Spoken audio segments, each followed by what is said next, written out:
Here we are at our final chapter. Chapter 30, Sideways Stories of Wayside School. Chapter 30 is called Louis.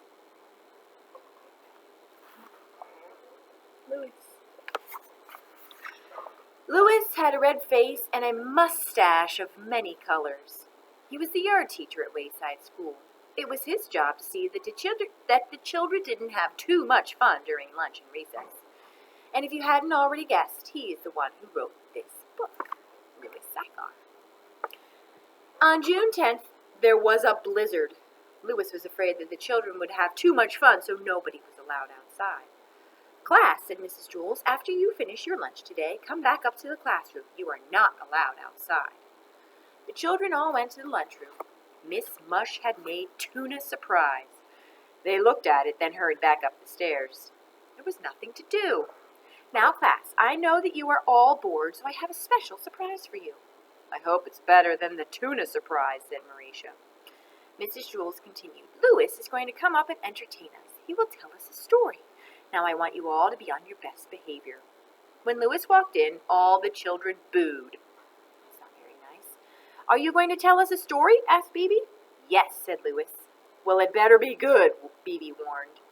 "It better be better than the tuna surprise," said Butterfingers. "I thought the tuna surprise was good," said Louis. "You'd eat dirt if they put enough ketchup on it," said Mac. "Hey, everybody, be quiet," said Todd. "Let him tell the story." "Not too loud, Louis," said Sherry. "I'm trying to get some sleep." Louis sat in the middle of the room, and all the children gathered around him. Louis began his story. "This is a story about a school very much like this one. But before we get started, there is something you ought to know so you don't get confused. In this school, every classroom is on the same story." "Which one, the 18th?" asked Jenny. "No, they are all on the ground. The school is only one story high." "Not much of a school," laughed Damien. Louis continued, "Now you might think the children here are strange and silly. That's probably true. However, when I told them stories about you, they thought that you were strange and silly." "Us?" the children answered. "How are we strange?" "I'm normal," said Stephen, "aren't I?" "As normal as I am," Joe assured him. "The children at that school must be crazy," said Leslie. "Really, real Lulus," Mauricia agreed. "Tell us about them," Bibi demanded. "For one thing, none of these children have ever been turned into an apple." "That's silly," said Dee Dee. "Everybody's been turned into an apple. It's part of growing up." Louis continued. "Dead rats don't walk into classrooms wearing raincoats." "What do they wear? Tuxedos?" asked Todd. "And girls never try to sell their toes," Louis added. "Well, no wonder," said Leslie, "at today's prices." Louis continued, "They don't trade names or read upside down. They can't turn mosquito bites into numbers. They don't count on the hairs on their heads. The walls don't laugh, and 2 + 2 always equals 4. "How horrible," said Damien. "That's not the worst of it," said Louis. "They have never tasted Mauricia-flavored ice cream." A hush fell over the room. "Mrs. Jules, I'm scared," said Allison. "Is there really a school like that?"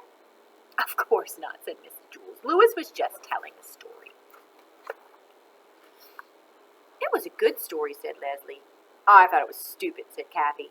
"I liked it," said Rondi. "It was funny."